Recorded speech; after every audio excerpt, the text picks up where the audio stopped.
này trên nhiều free ni dòng tay buồn sang ni tài chế hàng lần đã đi rất là nhiệt lên này rồi cái pipang con nạ buồn sang đây gà đá rồi là thọc lạ rạn này vừa đã này là lúm nuôi dòng tay về là nó cam theo con úp bằng lại bị hiêm bạ rằng lệ công sản vừa cất con này dần lui mặt lần là à nó mày pre problem pre pipang nạo chặt cái mà pre ta thâu ta lại càng dần bù mạ lần đạo chúng ta ngặt murusa pre thâu với đoạn pre nhiều murudua ta nằm tôi cứt là nhầm hẹp murud lâu ta nằm lệ lúc cái nhầm plư bạc cắt đủ cái đằng clau này ta tôi một lấy cao được ca bù lễ nạ buồn sang dòng tề việc lạ nhưng bạn lần ta đây gà đặc dần pu như mão vừa cứ như tôi mà vừa đặt mang lấy thêm như một này nó ta cầm mấy bộ này mệt vả nhu lệ này lại chỉ đây nó đút bộ màu độ cao dần như pu tăng dần như pu như độ cao lùm mà bởi anh quốc hội Mỹ lên trong bởi anh tòa án tối cao liên quốc nó như hẹp này em bác như dấu có một số người giờ trường hợp ở Việt Nam người dân tố cáo chính quyền như hoặc công an liên quan đến việc thu hồi đất. Tuy nhiên căn cứ rồi bố điều luật như căn cứ đội bộ như giàu chẳng đội bố luật chiếm bại nhưเขาnói luật thôi mà lui mặt lại phiền nhầm chưa cất lại phiền rằng nhập đáng chỉ có một luật chỉ có một cướp nên là nó như này đấy ở Việt Nam tất cả đất đai thuộc sở hữu của nhà nước người dân chỉ có quyền sử dụng đất chứ không phải sở hữu hoàn toàn nó là buồn sang ta bốn một lần ôi chỉnh ý tùy ngã ý một tùy về lần ý cần tùy sĩ lần ý cần nòng ngạc được nhu tùy về nó nên lần ý tôi hết tiếp này bởi nên lần cho Việt Nam là lại nhu càng mạng qua nhiều mạng như càng mạng làm nhiều mạng đáng con sản Việt Nam cho nên điều lại phen như lần cho nên mệt vả dừa nó như lại đấy và phải bồi thường cho người dân xong lại những bồi thường ấy bộ mình như bồi thường tuy là anh chẳng cười lần này sẽ hết như bồi thường 100.000 200.000 đúng không dừa lại quyền nhủ nhưng một lại tùy cái vi phạm lần nhà nước như lệ đất của nhà nước sở hữu dân chưa biết dùng nó từ đặt ta cũng mình cật lại này hiếm bạn lại lần có cô của tôi đạt thuộc nó thôn đạt bạn nó thôn đá tôi thôn lên lần ơi dạ tôi rô xa như giáo người dân bản địa ta này cái bụng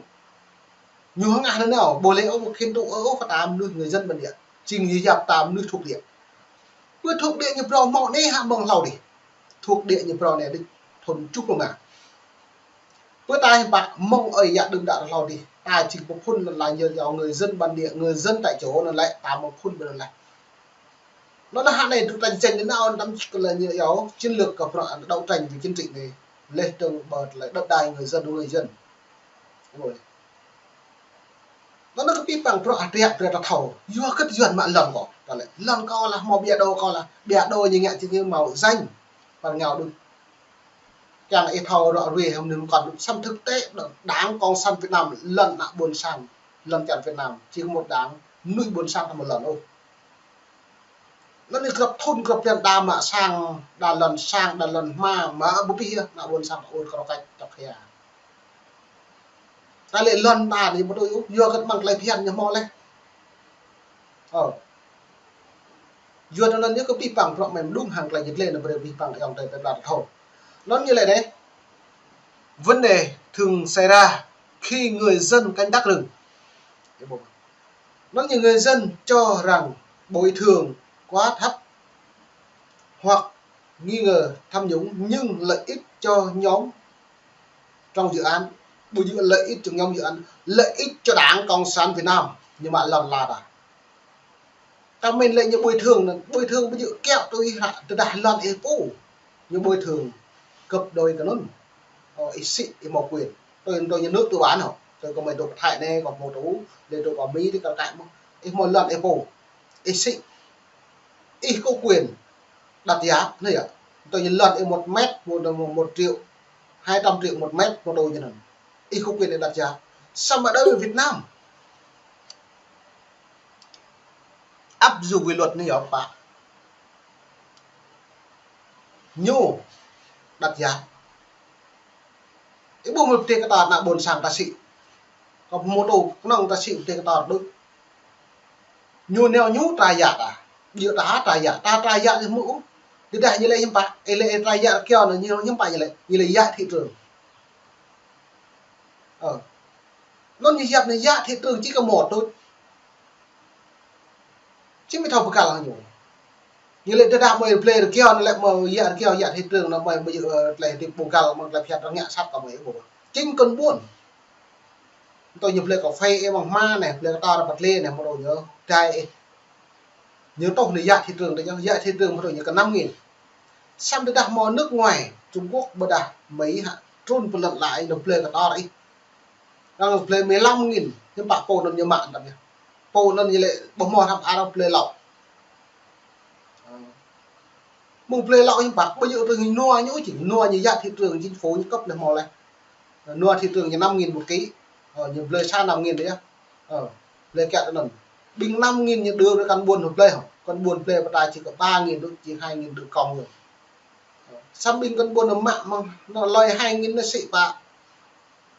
phun như thế hiếm bạc 5.000 bằng nó như bóng lời luôn này cứ đây nhiều play chứ nó 5.000 cất con buồn như bóng lại buộc như ép dạng người dân theo người dân bậc tăng lên bạn như là dạ thị trường một trong này vừa mới play hết ví dụ dạ thị trường cất vào bóng chuyển xe mà này chuyển cong mà này xăng dầu mà được cất về mỏ bởi vậy chỉ thao cái học mình nhớ vừa hồi dạ thị trường này xong đất nước tư bản như cơ nhiều hà ra là chữ này lại buồn sang tuy yêu cầu giá lại buồn sang tuy lên càng xị như xị này đang này xị Singapore đi trong chỉ trao về Trung Quốc Mỹ Canada và New Zealand và đặc Campuchia và Lào tôi lại đã buồn sang càng xị nua để làm nua đi trả bởi chỉ chẳng nữa sắp đây với đảng cộng sản chỉ có một đảng chỉ có một giá dựa nó là là bộ này nhà nước người dân chưa biết dùng nhưng mà quyền sở hữu là những của nhà nước vắt ate ngít liều vắt phải chữ chăn vắt cho nó lần là con nào sẽ nhưng bạn ta có mình kèm lui hị con nào đấy ta một kèm chị kèm nhất bạn lên tương ta không được ta một kèm tối thích của tình nó bởi vì doan đảng cộng sản Việt Nam hay này lại bình đảng cộng hòa hay này chẳng nhầm lật đầu chính quyền cộng sản Việt Nam xâm nhận lật đó là như kèm tích khoa chứ ta kèm tích khoa ta bùng khoa ta nhũ ta bùng lật đó ta nhũ ta là người dân bản địa người dân tại chỗ ta bộ kèm phi bảo nhũ ta kèm riêng lập ta bù ly khai ta bù lại lần lại trả ta bù nên một sản vừa suy thôn lại vừa nó mày kèm rạc thì lần thua này đâu là phiền lần là như giờ này cho nên tôi cái bảng đoạn về đã buộc như một số vụ tranh chấp đất đai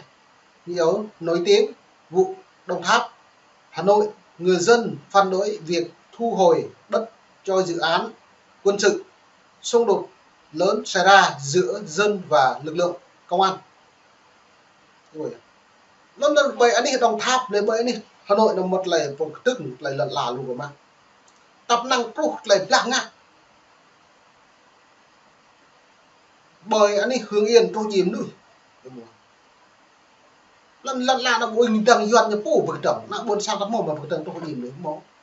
lại chìm nước lại lặp tạp là buồn sang thuần được bao xa nước ta lên lại đọc xong lại bực trọng là này doan nhiều bực trọng của man nhiều bực trọng cái đáng cầu san này doan nó được vào khỏi buồn sang à doan đã bổ lu rẻ là buồn sang cả bổ hiểm lại doan mạn lần ở dạng gọi là đặt ra một lại phèn đã bồi à Murosa ta càng nằm mút hay Murosa clau còn cái nào là gọi là Murosa ta nằm mút cái nhiều nhạc Murodua nằm lệ lu cái nhiều Muro clau ta nằm ly cái nhiều đợi giờ nó là thòng bạc phật cái ta giờ ta khoa ta mò lên một vả nó mới lại cần nó bị dòng đời làขับ in sực lăng lên này như ta bạn là ta bị mực và đặt cả bộ gạo bây giờ khó in xước cơ gồ và đại xem lăng bằng lại hiến pháp bộ luật đất đai bộ luật tư pháp bộ luật dân sự bộ luật hiến pháp còn vừa đặt tôn giáo làm tôn giáo đặt đất đai làm đất đai cái bộ hiến là kẹp gì được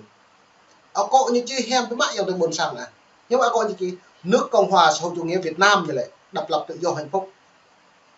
đấy bởi hem với mãi á Cộng hòa mà xã hội chủ nghĩa mà độc lập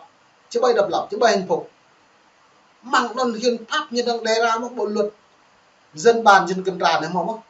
cái bao dân bản cái dân kiểm tra cử tri bầu cử bầu sẽ bầu thì như bầu lâu nạ buồn sang các đồng họ làm được tôi ở việc như loạt tìm lò này không cần dân tự quyết đáng tự quyết lại đạo đã này còn cạnh mà bố cái nào buồn sang là một bộ một chỉ nào buồn sang chỉ có một tôn giáo thân túy Việt Nam doan dạ cổ nó nên nào buồn sang là như rung của mạ đã này không làm được prung bộ phê của đạo khỏi chẳng xong đất nước từ bán từ vật hại này vật của Mỹ cả cái muốn liên quan ấy sẽ đạo mà đạo lui từ này ấy không có quan hai châu ấy quá từ này ấy đi bia ấy từ chia khỏi cho nước